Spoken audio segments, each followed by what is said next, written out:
एक बार फिर आपका ऑनलाइन क्लासेस में आपका स्वागत है। जैसे कि इस लेसन को स्टार्ट करने के पहले मैंने आपको इससे संबंधित कुछ जो मैटर था वो मैंने भेज दिया था। अब ये लेसन क्या है? This is not only lesson, this lesson is the part of our history and specially the part of the India. You know, once upon a time, Antarctica and the India was the part of one landscape. Bharat और Antarctica सालों सालों पहले, करोड़ों साल पहले एक ही हिस्सा थे. ये समझिए कि अंटार्कटिका हमसे अलग होके निकल गया, इसलिए अंटार्कटिका और हम एक मिले जुले पार्ट है. Antarctica is the only places who can effect the past and the future of this earth. ये एकमात्र ऐसा इस संसार का एक ऐसा अकेला महाद्वीप है जो धरती के अतीत से निकल के आने वाले कल में फ्यूचर को भी प्रभावित कर सकता है. मैंने आपको अंटार्कटिका की बहुत सारी मैंने आपको इमेजेस भेजी थी, आपने शायद देख लिया होगा. उस इमेजेस में कुछ लोग हैं जो वहां पर अंटार्कटिका को देखने गए. उनके अलावा पेंगुइन और बर्फ के अलावा और नीला लहराता हुआ पानी, उसके अलावा आपको कुछ भी नजर नहीं आएगा. अंटार्कटिका की पूरी डिटेल मैंने आपको ऑलरेडी भेज दी थी और मैं स्टेप बाय स्टेप से लूंगा. थोड़ा इसे आप समझने की आप कोशिश करेंगे. What is the Antarctica?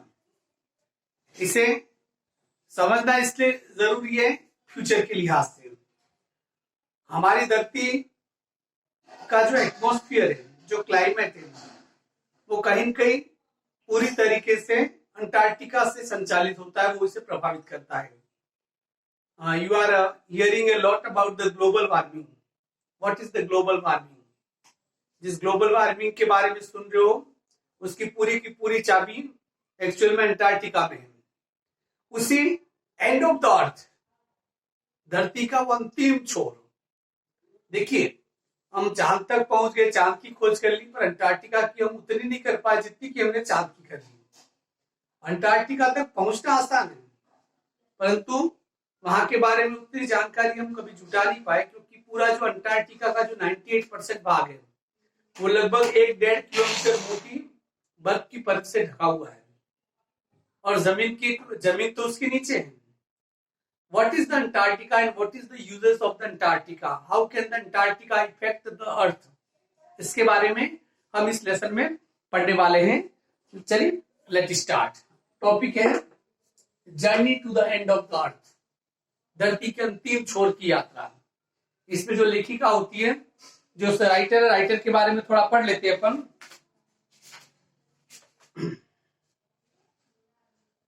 आप अपनी बुक निकाल दीजिए, क्योंकि राइटर के बारे में मैंने यहाँ डिस्क्राइब नहीं किया है. Tishani Doshi was born in 1975 in Chennai, formerly known as Madras. जो तिशानी, इसकी जो राइटर है तिशानी दोशी, वो 1975 में मद्रास, जिसे आज चेन्नई के नाम से पुकारा जाता है, वहां पैदा हुई थी.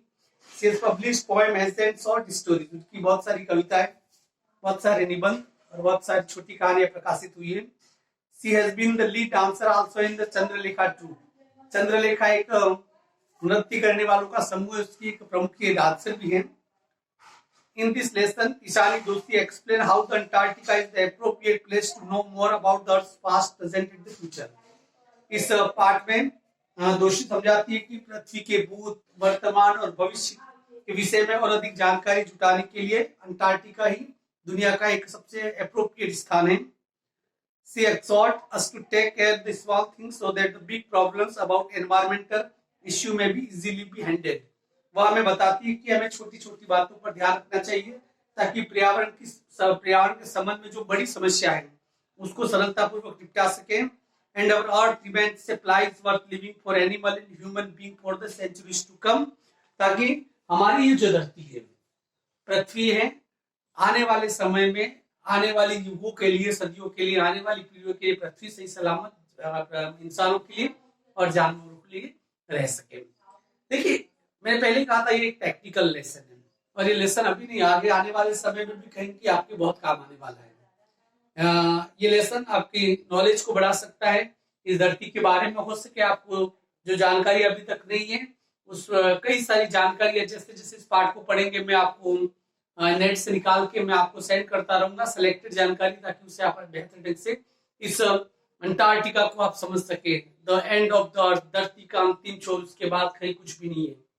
देखिए स्टार्ट करते हैं। बीच बीच में जो तथ्य आते रहेंगे वो जो मैंने आपको सेंड किया उसको इस पैसेज के हिसाब से मैं उसे रखता रहूंगा। Journey to the end of the earth, धरती के अंतिम छोर की यात्रा। अंतिम छोर ये इसलिए कहा जा सकता है कि देखिए जो चीज गोल है उसका अंतिम छोर कुछ नहीं हो सकता है, पर इसलिए इसे अंतिम छोर कहा गया कि इसके बाद धरती का टुकड़ा कोई है नहीं। इसके बारे में कभी और समय मिला तो कैसे क्या है इसकी स्ट्रक्चर के बारे में, धरती के स्ट्रक्चर के बारे में कभी और पढ़ेंगे। तो उसे हमने अभी ले लिया तो शायद बहुत लंबा टॉपिक हो जाएगा। Let start. Early this year I founded my self about a Russian research vessels, the academic Solesky, heading towards the coldest, driest, windiest continent in the world. Word towards समझिए से। Early this year, I found myself about का मतलब जो जहाज पर जो चढ़ते हैं उसे कहते हैं a Russian research vessel का मतलब जहाज। इस साल के प्रारंभ में मैंने अपने आप को एक जहाज पर पाया, एक रशियन जहाज, जिस जहाज का नाम क्या था, द एकेडमिक सोलेस्की। जहाज का नाम है heading towards the coldest, driest, windiest continent in the world. और वो जहाज कहाँ जा रहा था, दुनिया के सबसे ठंडे क्षेत्र में। द कोल्डेस्ट, दुनिया का सबसे ठंडा क्षेत्र, ड्राइएस्ट, दुनिया का सबसे सूखा क्षेत्र। अब आपको आश्चर्य होगा सूखा क्षेत्र क्यों? 1.5 किलोमीटर मोटी परत से तो 98% भाग अंटार्कटिका का ढका हुआ है, तो सूखा कैसे? वहां बारिश उतनी कम होती है जितने की रेगिस्तान में होती है। वो जमी हुई बर्फ करोड़ों साल पहले की हमारी अमूल्य खजाना है, वो तब का है, उसके बाद का नहीं है। ड्राइएस्ट, विंडेस्ट, तूफानी, वहां हवाएं चलती है तेज। कॉन्टिनेंट, कॉन्टिनेंट का मतलब महाद्वीप, कॉन्टिनेंट इन द वर्ल्ड।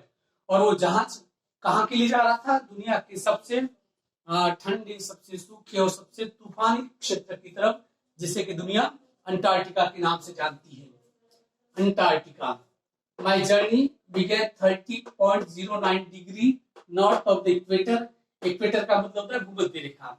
भूमध्य रेखा इस रूप में समझिए आप, जो कि एक तो जो मैप पे इस प्रकार से जो पैरेलल लाइन होती है उसे कहते हैं भूमध्य रेखा। 0 डिग्री को अक्षांश रेखा कहते हैं, भूमध्य रेखा कहते हैं। इसके ऊपर की तरफ जाएंगे, नीचे की तरफ तो आगे रेखा बढ़ती रहती है। और एक जो वर्टिकलर होती है उसे हम देशांतर रेखाएं कहते हैं। तो ये कह रहा है, जो लेखक कह रही है कि my journey began 30.09 degree north of the equator in Madras. Madras जो लगभग 13.9 डिग्री अक्षांश पे स्थित है, उस जगह से मेरी यात्रा शुरू होती है। एंड इन्वॉल्व का मतलब उस यात्रा में क्या क्या शामिल था? इन्वॉल्व क्रॉसिंग 9 टाइम जोन, अर्थात कि वहां से मद्रास से जब वो रवाना हुई अंटार्कटिका के लिए, वो अकेली नहीं थी, उसके साथ पूरा एक समूह था। जब उस यात्रा के लिए वो रवाना हुई इन मद्रास एंड इन्वॉल्व, थोड़ी देर बोला चलेगा, आवाज है in Madras and involve crossing 9 time zone. इसे समझिए, ये दुनिया टाइम जोन में बटी हुई है। ग्रीनविच टाइम, जैसे कि जो ऊपर से जो नीचे रेखा जाती है देशांतर, ग्रीनविच, तो ग्रीनविच शहर से गुजरती है इंग्लैंड में 0 डिग्री। फिर जैसे जैसे आएंगे, जैसे हमारा ग्रीनविच टाइम इलाहाबाद है, वहां से जो लाइन गुजरती है उसके हिसाब से समय तय किया गया। 2 ग्रीनविच रेखाओं के बीच में 5 मिनट का फर्क पड़ जाता है, इतना लंबा चौड़ा क्षेत्र होता है। तो क्रॉसिंग 9 टाइम जोन। और मद्रास से जब वो रवाना हुए तो उसने कितने 9 टाइम जोन को उन्होंने पार किया। 6 चेक पॉइंट्स, 6 सीमा चौकियां। अलग अलग क्षेत्र होते हैं, बॉर्डर होते हैं, उनकी सीमा चौकियां होती हैं। कितने विशाल क्षेत्र को उन्होंने पार किया होगा? 9 सीमा चौकियां। 3 बॉडीज ऑफ वाटर, 3 अलग अलग प्रकार का जल से परिबद्ध क्षेत्र। देखिए कि महासागर भी है, पर महासागर सब एक है, पर इनका जो पानी का जो क्षेत्र है, किसी महासागर के पानी का रंग अलग है, कहाँ का अलग है, कहीं की परिस्थितियां अलग है। इस प्रकार से 3 bodies of water and at least as many ecosphere. Ecosphere का मतलब पारिस्थितिक तंत्र। और 3 प्रकार के जल क्षेत्र, उसके अलावा 3 प्रकार की पारिस्थितिकी तंत्र। पारिस्थितिकी तंत्र का मतलब समझना कि जैसे कि हम इस राजस्थान में रहते हैं तो यहाँ का जैसे कि भारत पूरा है, उसका पारिस्थितिकी तंत्र अलग है। अब अमेरिका में चले जाओ, वहां का पारिस्थितिकी तंत्र अलग है। पारिस्थितिकी तंत्र बहुत बड़े क्षेत्रों को डिफाइन करता है। उस प्रकार के पारिस्थितिक तंत्र को, अर्थात कि उसने कितनी चीजों को पार किया, 9 time zone, 3 bodies of water and many Caspian, इन सबको पार किया। By the time I actually set foot का मतलब कदम रखना, अर्थात कि इन सब चीजों को पार करने के बाद जो राइटर है वो कहां पहुंची थी, अंटार्कटिका में पहुंची थी। Bye the time I actually set foot on the Antarctica continent, और जब मैंने इन सबको पार करने के बाद जब मैंने अपना पहला कदम मैंने अंटार्कटिका महाद्वीप पे रखा, I had been traveling over 100 hours in combination का मतलब मिलाकर, of a car, an aeroplane and a ship। अर्थात कि जब अंटार्कटिका पे मैंने पहला कदम रखा तो मुझे यात्रा करते करते 100 घंटे का समय हो गया था, जिसमें कार से यात्रा थी, जिसमें हवाई जहाज से यात्रा थी, और जिसमें उसके बाद एक जहाज से यात्रा थी। यदि आप सिर्फ जहाज से मद्रास से निकले तो अंटार्कटिका पहुंचने में आपको महीनों लग जाएंगे, पर वहां से जहाज से उसके निकटतम स्थान तक, एरोप्लेन से अंटार्कटिका के जो सबसे पास का निकटतम स्थान है वहां तक जाते हैं। वहां से फिर जहाज में बैठ के जाते हैं, और वहां सिंपल वाले जहाज नहीं चल सकते अंटार्कटिका में, क्योंकि बर्फ को काटते हुए जो जहाज निकले वो जो उन जहाजों में बैठ के जा सकता है। अर्थात कि जब लेखिका ने अंटार्कटिका पे कदम रखे तो उन्हें अलग अलग चीजों से मिलाकर कुल मिला के यात्रा करते हुए उन्हें 100 घंटे हो गए थे। So many emotions का मतलब भावना। So my first emotions on facing Antarctica's expanse with the landscape and देखिए थोड़ा छोटा छोटा पढ़े इसे। So my first emotions, और जैसे ही वहां पर लेखिका ने जो राइटर ने कदम रखा तो उसका जो पहला इमोशन था, जो उसकी पहली भावना थी, देखिए there is a lot of differences between the earth and the part of the Antarctica। धरती के एक हिस्से में अंटार्कटिका के हिस्से में बहुत बड़ा फर्क है।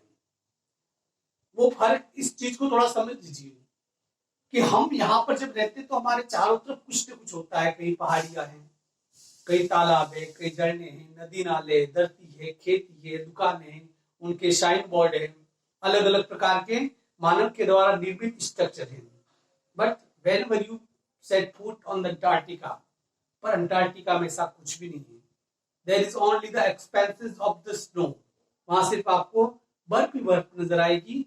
वहां पर कोई बिल बोर्ड नहीं है, वहां पर कई दुकानें नहीं है, वहां पर कोई शॉपिंग मॉल नहीं है। Nothing and nothing, completely zero.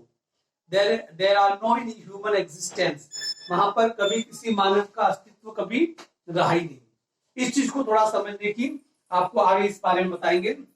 तो so my first emotions on facing Antarctica's expanse का मतलब विस्तार, विस्तृत, expanse, white landscape का मतलब भूभाग। तो जो सबसे मेरा पहला अनुभव था वो था अंटार्कटिका पे जब मैंने कदम रखा, वहां जो बहुत विस्तृत स्तर पे बहुत लंबे चले जहां तक नजर जाए वहां पर सफेद भूभाग देखा। लैंडस्केप का मतलब भूभाग, एंड अनइंटरप्टेड का मतलब अबाधित, and uninterrupted blue horizon, horizon का मतलब क्षितिज। दुनिया में आसमान कहीं पर भी इतना नीला नजर नहीं आता है जितना कि अंटार्कटिका में नजर आता है, क्योंकि वहां पर जीरो पॉल्यूशन है। अभी तक पॉल्यूशन वहां तक पहुंचा ही नहीं है, जीरो पॉल्यूशन। और अनइंटरप्टेड मतलब अबाधित, दूर दूर तक जहां तक नजर जाए नीला क्षितिज दिखाई देता है। अबाधित इसलिए because you can never hear any sound of human existence there. You can neither hear the horn of any bike, any vehicle, another। आप वहां पर किसी भी चीज की आवाज सुन ही नहीं सकते हो, कंप्लीटली साइलेंस जिसे कहते हैं ना, क्योंकि वहां पर कोई ऐसी चीज है ही नहीं। सिर्फ यहाँ तक कि परिंदे भी वहां पर नहीं है, पक्षी भी नहीं है, वृक्ष नहीं है वहां पर, वृक्ष घास का एक तिनका आपको दिखाई नहीं देगा। वहां पर किसी भी प्रकार की कोई आवाज आपको सुनाई नहीं देगी। और हमारे इंसानों के लिए सबसे बड़ी प्रॉब्लम ये कि हम आवाजों के बीच में रहने वाले लोग हैं, और अचानक एक ऐसे जगह पहुंच जाए जो अनइंटरप्टेड है, जहां पर कहीं कुछ आवाज ही नहीं है, तो हमारे लिए उस चीज को बर्दाश्त करना बहुत ही भारी हो जाता है। तो एक ऐसे अनइंटरप्टेड जगह पर जहां पर दूर दूर तक क्षितिज फैला हुआ था, ब्लू हॉरिजन्स, वाज रिलीफ का मतलब रहा, फॉलोड अप अर्थात कि वो जो ब्लू हॉरिजन ये जब देखा तो उसके लिए वो सब राहत की चीजें थी, परंतु फॉलोड अप उसके बाद with an immediate and profound wonder, उसके बाद तुरंत एक आश्चर्य आया। देखिए फॉलोड अप का मतलब उसके बाद, विद एन इमीडिएट तुरंत, एंड प्रोफाउंड वंडर एक और ज्यादा आश्चर्य की चीज थी। वो आश्चर्य क्या था? देखिए wonder at its immensity, immensity का मतलब विशालता, इमेंसिटी इट्स आइसोलेशन, और आइसोलेशन ये शब्द आप जानते हो कि आजकल कोरोना चल रहा है तो एक शब्द आइसोलेटेड, अलग करना, आइसोलेशन का मतलब होता है अलगा, अलग करना। एक वहां पर जो वंडर एट इट्स इमेंसिटी, एक तो इसकी विशालता, चारों तरफ बर्फ से ढका हुआ महाद्वीप, वंडर इट्स आइसोलेशन उसका अलगाव, बिल्कुल अलग थलग, दुनिया से पूरा अलग, हमें ऐसे लगता है कि किसी और ग्रह पर पहुंच गए हो। But mainly at how there could be ever have been a time when India and Antarctica were same part of same land mass, land mass का मतलब भूपिंड। पर सबसे बड़ा आश्चर्य की बात यह थी कि धरती पे एक समय ऐसा भी था कि Antarctica and the India was the part of A same land मास, अर्थात कि एक ही भूगर्भीय क्षेत्र के भारत और एक प्रकार से भारत और अंटार्कटिका एक भाग थे। मैंने आपको एक लिंक भेजा है यूट्यूब के ऊपर, वो यूट्यूब पे आपने देखा होगा किस प्रकार भारत आगे की तरफ खिसक रहा है। जैसे वो आगे की तरफ खिसकता है तो उसके भारत के जो उत्तरी भाग में सलवटें बनती है, सलवट बनते हुए आपको वह हिमालय बनते हुए दिखाया गया है। 3 मिनट का वीडियो है, इसे जरूर देखना। उसके बाद मैंने आपको बताया था कि ये पूरी जो दुनिया है, ये पूरी धरती है इस प्रकार से थी पैक, जिसे गोंडवाना लैंड कहा जाता था, और वो धीरे धीरे क्या हो गया, एक युग ऐसा आया, धीरे धीरे सेपरेट होने लगा, धीरे धीरे वो दूर होते गए। अंटार्कटिका धरती के अंतिम छोर पे पहुंच गया, भारत ऊपर पहुंचने लगा, और आज उत्तरी अमेरिका और दक्षिणी अमेरिका के बीच में गैप धीरे धीरे क्या हो रहा है, कम होता जा रहा है। ये पहले बहुत दूर थे, करोड़ों साल पहले, पर धीरे धीरे क्या आते जा रही है, पास आते जा रहे हैं। अर्थात कि ये जो धरती का जो स्ट्रक्चर, जो शेप बदला, जो आज ग्लोबल आपको दिखाई देता है, जो ग्लोब आपको दिखाई देता है, इस आकार को बनने में करोड़ों साल लगे। तुम्हारी और मेरी जिंदगी में इसे कभी देख नहीं पाएंगे। आज यदि हम कहें कि भारत उत्तर की तरफ खिसक रहा है, उसका प्रेशर चाइना वॉल है, जो चाइना जो देश है, वहां जो बीच में बहुत बड़ी प्लेट है, उससे वो टकरा रहा है, हिमालय अपना आकार बढ़ा रहा है, तो यह हमें अपनी आंखों से दिखाई नहीं देगा। इसको देखते देखते लाखों साल लग जाएंगे, लाखों साल का ये प्रोसेस चलता है। So we can say that the structure of the earth is now changing, वो आज भी बदल रहा है, but you and I can't never be seen, ये हम इसे कभी देख नहीं सकते हैं। तो सबसे बड़ा वंडर तो ये था कि ये जान के आश्चर्य होता है कि India and the Antarctica was the same part of the land मास। और इस चीज को मैंने जो आपको कुछ 3-4 तस्वीरें बनाई उसमें आप लोग बताया गोंडवाना लैंड से पेंजिया कहा जाता था, वो धीरे धीरे सेपरेट कैसे हो रहा है, भारत कैसे ऊपर की तरफ जा रहा है, अंटार्कटिका धरती के अंतिम सिरे तक खिसक के कैसे आ रहा है, उस चीज को आप बहुत बेहतर ढंग से समझ सकते हो। किसी को और भी प्रॉब्लम हो तो मैं इसकी कुछ चीजें डॉक्यूमेंट्री आपको और भेज सकता हूँ।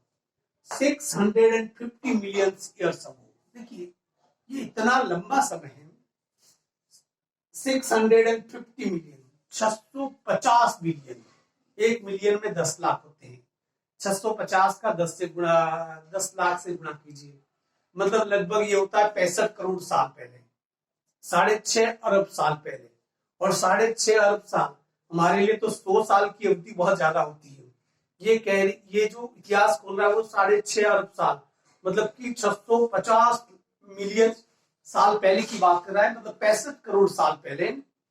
650 मिलियन ईयर्स अगो, 650 लाख साल पहले, सॉरी 650 मिलियन साल पहले, 65 करोड़ साल पहले, ए जाइंट, जाइंट का मतलब विशाल, एमलगेमेटेड का मतलब संयुक्त, जो आपने मैंने बताया था, जो पेंजिया जिसे बताया मैंने आपको, कुछ फोटो भेज के बताया, पूरी धरती इस प्रकार से, फिर वो उसके शेप वो दूर दूर जा रहे हैं, जिससे देशों का निर्माण हुआ। एमलगेमेटेड वो संयुक्त थे, a giant amalgamated southern super continent, एक जॉइंट पेंजिया जिसे कहा जाता था, एक सुपर संयुक्त महाद्वीप था। संयुक्त महाद्वीप मतलब कि वो बहुत बड़ा, जिसे कि सुपर कॉन्टिनेंट, क्योंकि पूरी दुनिया ही अपने आप में एक मध्य मुट्ठी थी, एक महाद्वीप था। उस आज तो अलग 7 महाद्वीप हो गए, पर जब वो मिले हुए थे तो we can say that super continent, वो एक विशाल महाद्वीप था जिसे कहा गया गोंडवाना, जिसे पेंजिया भी कहा जाता है भूगोल की उस शब्दावली में, Gondwana. D Indeed exit, Indeed का मतलब वास्तव में, मतलब कि 65 करोड़ साल पहले इस धरती पे जो अस्तित्व में था, दैट वाज द गोंडवाना, जिसे कि धरती पूरी एक मुट्ठी में एक थी। और ये इन परिवर्तनों को होने में इतना समय लग गया था कि हम समझ नहीं सकते हैं। सेंटर रफली अराउंड द प्रेजेंट डे, आपको बता दो मैं पढ़ाते पढ़ाते 40 मिनट हो जाते, मुझे पता ही चलता है, ये जूम बंद हो जाता है। परंतु मेरा यूट्यूब वाला कैमरा चालू रहता है, तो 5-7 मिनट का फर्क पड़े तो मैं कंटिन्यू फ्लो में रहता हूँ, और इसका यूट्यूब पे लिंक जो आपको ग्रुप पे भेज देता हूँ, तो बाद में मैंने क्या पढ़ा है उसे पढ़ सकते हैं, क्योंकि मैं लिखा होता तो टॉपिक में पूरा करूंगा। गोंडवाना इंडीड एग्जिट सेंटर रफली around the present day Antarctica, और आपको सबसे ज्यादा आश्चर्य होगा, सेंटर्ड रफली अराउंड द प्रेजेंट अंटार्कटिका। और जो गोंडवाना लैंड था, जो पेंजिया था, उसका जो गोंडवाना लैंड का जो सेंटर का भाग था, वो क्या था, आज का अंटार्कटिका। आज जो अंटार्कटिका धरती के अंतिम छोर में चला गया, ये कभी 650 मिलियन साल पहले इट वाज द सेंटर। फिर उससे धीरे धीरे सब अलग होते गए, अंटार्कटिका पृथ्वी के अंतिम छोर पे चला गया। सेंटर्ड रफली around the present Antarctica, things were quite different then, और उस समय चीजें बहुत अलग थी। ये 65 करोड़ साल पहले की बात कर रहा है। Human hadn't arrived in the global sense, global sense का मतलब वैश्विक परिदृश्य, और 65 करोड़ साल पहले अभी तक मानव वैश्विक परिदृश्य में पैदा ही नहीं हुआ था, ताकि इंसान का अस्तित्व तो था ही नहीं। इंसान तो कल परसों भी घटता है। पृथ्वी से हम कंपेयर करें तो हमारा जन्म तो इसका मतलब देखा जाए तो घड़ी के हिसाब से देखा जाए कुछ सेकंडों पहले हुआ है। ग्लोबल यदि जो वॉच होती है उसके हिसाब से देखा जाए तो अब तो कल परसों की पैदाइश से इंसान तो, क्योंकि धरती तो उसके बहुत पहले की है। Human hadn't arrived on the global scene, और मानव का वैश्विक परिदृश्य में भी आगमन नहीं हुआ था। And the climate was much warmer, और जो धरती थी बहुत गर्म थी, क्योंकि धरती को ठंडे होने में करोड़ों साल लगे। और इसका प्रमाण ये कि धरती के गर्भ अभी भी धरती के अंदर 20-25 किलोमीटर अंदर चले जाए तो पिघलती हुई अवस्था में लावा मिलता है, पिघला हुआ लोहा मिलता है। धरती की सबसे भारी जो धातु है उसके सेंटर में, वो जिसे कोर कहते हैं, अंदर आज भी धरती के अंदर वो कोर पिघला हुआ लावा घूम रहा है। कई बार ज्वालामुखी विस्फोट से वो लावा बाहर आता है, तो इसका मतलब सोचिए कि धरती आज भी अंदर से कितनी गर्म है, बाहर से भले वो ठंडी होगी है। क्लाइमेट वाज मच वार्मर, और उस समय जो क्लाइमेट था एबनॉर्मल था, अव्यवस्थित था, बहुत गर्म था। Hosting huge variety of flora and fauna, hosting का मतलब शरण देने वाली, और वो उस समय का क्लाइमेट ऐसा था, उस समय huge variety of flora and fauna. Flora and fauna आपकी बायोलॉजी के शब्द है, ये वनस्पति और जीव जगत, इसको शरण देने वाली परिस्थितियां तो पैदा हो गई थी, अर्थात कि वनस्पति और जीव, इंसान तो उस समय थे ही बहुत ज्यादा, इस धरती के ऊपर वनस्पति और जीव जंतु पैदा हुए थे। जीव जंतु में हर कोई नहीं। 500 मिलियन ईयर गोंडवाना थ्राइव, और लगभग 500 मिलियन साल पहले, 500 मिलियन साल पहले मतलब कि 10 लाख, और इसका देखो यदि तो लगभग 5 करोड़ साल पहले, कितने 5 करोड़ साल पहले 500 million years Gondwana thrive, thrive का मतलब फला फूला, कि 5 करोड़ साल पहले ये गोंडवाना फला फूला। But around the time when the dinosaur were wiped out, और इस समय डायनासोर इस धरती से खत्म हो गए। The disappearing of the dinosaur was a great interesting story, how dinosaur wiped away, कैसे चले गए। इसके बारे में मैंने आपको कुछ फैक्ट भेजे हैं, जो आज से लगभग 6.25 करोड़ साल पहले इस धरती पर 12 किलोमीटर का एक बहुत बड़ा जो उल्का पिंड धरती से टकराया था, और वो जहां पर गिरा तो कई मील अंदर गहरा गड्ढा हो गया, और उससे सल्फर की गैसें निकली, और पूरा जो विश्व जो उसकी राख निकली उससे आग लगी, और वो इतना ज्यादा तेज गति से टकराया था, उल्कापिंड 12 किलोमीटर का, कि हजारों परमाणु बम के बराबर एनर्जी पैदा हुई थी। ये जो धरती है, धरती के ऊपर जो राख उठी थी, जंगलों में आग लगी थी, पूरी धरती से लोग उठी थी, और सल्फर के बादल बनने की वजह से पृथ्वी के चारों तरफ जो धूल के आवरण, धूल और धुएं के आवरण छा गए थे। धरती के ऊपर सूर्य की किरणें सालों तक नहीं पहुंची थी, और पूरी जो धरती है वो जम गई थी, और जमी हुई धरती में जितने भी डायनोसॉर थे धरती से विलुप्त हो गए। अर्थात कि आज डायनोसॉर के जो जीवाश्म मिलते हैं उन सभी में एक काबिलियत है, वो सभी लगभग एक ही काल खंड में समाप्त हो गए। यदि वो होते तो शायद आज इंसान नहीं होता, क्योंकि उनका खत्म होना हुआ।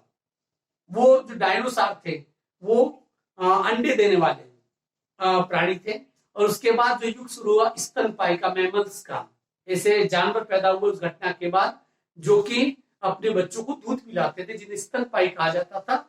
और उसके बाद ही इंसान का इस धीरे धीरे इस पूरे ग्लोबल सीन में इसका अपीयरेंस हुआ था, आगमन हुआ था। But around the time when the dinosaurs were wiped out, the dinosaur खत्म हो गए थे, and the age of mammals got underway, और स्तनपायी प्राणियों का युग एक प्रकार से शुरू हो गया था। The land mass was forced the separated into countries, और जो गोंडवाना लैंड था वो एक ताकत लगा रहा था, और ये धरती अलग अलग कालखंडों में बट रही थी, अलग अलग शेप में बट रही थी। अर्थात कि जिस ग्लोब को आज आप देखते हो, उस ग्लोब को बनने में लगभग 10 करोड़ साल लगे थे। जो आकार देखते हो आप, जो ग्लोब देखना उसे अलग अलग महाद्वीप बहुत दूर दूर है। हमारे अमेरिका यूरोप के बीच में हिंद महासागर है, प्रशांत महासागर है, सब अलग अलग बटे हुए। जो ऑस्ट्रेलिया में बहुत अलग छोर में दिखाई देता है, वो कहाँ से निकला है, आप उससे जो मैंने आपको इमेज भेजी उस इमेज पे आप देख सकते हो। Got underway, the land mass was forced to separate का मतलब अलग करना, इनटू कंट्रीज, और धीरे धीरे जो गोंडवाना लैंड था वो पूरी ताकत से वो धीरे धीरे क्या हो रहे थे, अलग हो रहे थे। Shaping the globe much as we know it today, और ग्लोब को वो आकार दे रहे थे जिस ग्लोब को हम लोग आज देखते हैं। देखिए, धरती का अध्ययन करना अपने आप में बहुत ही चुनौतीपूर्ण काम है। यदि आपको ये कहा जाए कि कन्याकुमारी की अंतिम चट्टान और अंटार्कटिका की पहली चट्टान दोनों को वापस मिला दिया जाए, तो उस जगह से फिर बैठेंगे, क्योंकि वहीं से वो अलग हुए। आप देखिए कि आप इमेजिन नहीं कर सकते हैं, आप वो फोटो देखना जो मैंने इमेज भेजी अंटार्कटिका की। You can say the glacier of the snow, वहां आपको ग्लेशियर नजर आएंगे दूर दूर तक, और वो जो मोटी जो परत है वो लगभग 1.5 किलोमीटर मोटी परत है। वो अलग बात है कि many parts of Antarctica ice melting, Antarctica के अलग अलग हिस्सों में बर्फ पिघलती जा रही है।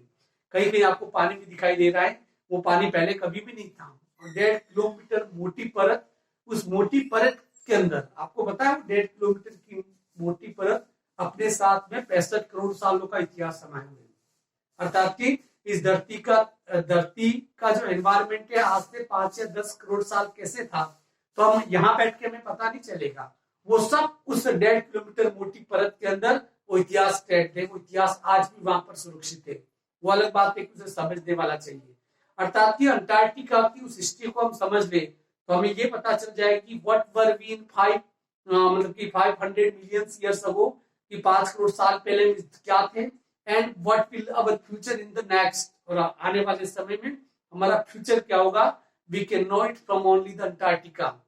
अंटार्कटिका यहाँ पर यदि कुछ सालों को, अभी सालों को छोड़ दिया जाए, जब ये धरती बनी, गोंडवाना लैंड, पैंजिया से सब हम अलग हुए, उन करोड़ों करोड़ों साल में अंटार्कटिका पे कभी भी मानव के कदम तक नहीं पड़े।